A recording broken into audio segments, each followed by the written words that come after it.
तहसीलदार की सिफारिश पर वर्ष 2023 से लेकर 2025 के बीच जारी किए गए जन्म प्रमाण पत्र को रद्द कर दिया गया है। जन्म मृत्यु प्रमाण पत्र को लेकर गठित एसआईटी की सिफारिश के तहत ये कार्रवाई की गई है।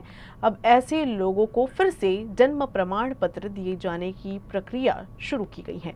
नागपुर महानगर पालिका ने ऐसे नागरिकों जिनके प्रमाण पत्र रद्द किए गए हैं उन्हें फिर से आवेदन किए जाने की सूचना जारी की है। आपल्यास अवगतच आहे की शासनचे जे पत्र आलेले होते त्या पत्रानुसार तहसीलदारामार्फत जे ऑर्डर्स झालेले होते जन्म प्रमाणपत्राबाबतचे किंवा मृत्यू प्रमाणपत्राबाबतचे ते आम्ही रद्द केलेले आहेत। आपल्यास प्रोसेस अशी आहे की नॉन अवेलेबिलिटी सर्टिफिकेट जे आहे ते आम्ही देत असतो। त्यानंतर तिथले तहसीलदार किंवा SDO हे ऑर्डर करतात आणि त्यानंतर पुन्हा आमच्याकडे ते ऑर्डर झाल्यानंतर जन्म व मृत्यू प्रमाणपत्र जे 1 वर्षावरील आहे ते आम्ही देत असतो।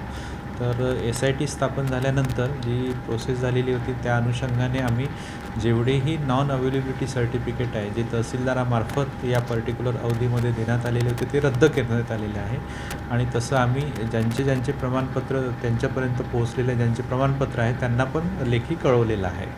आता हे रद्द झाल्यामुळे त्या प्रमाणपत्राची त्यांना आवश्यकता आहेच, तर त्यांनी पुन्हा आमच्याकडे ॲप्लिकेशन करावं।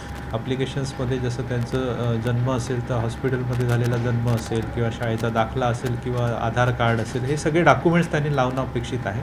मग त्या बेसिसवर सगळे प्रमाणपत्र आल्यानंतर आम्ही उपलब्धता प्रमाणपत्र म्हणजे नॉन अवेलेबिलिटी सर्टिफिकेट आम्ही देणार आणि ते प्रपोजल्स मग तहसीलदाराकडे जाईल। तहसीलदार मग त्यावर ऑर्डर करतील आणि मग पुन्हा आम्ही ते जन्म प्रमाणपत्र विधिवत पुन्हा पूर्ण व्हेरिफिकेशन झाल्यावर देण्यात येईल।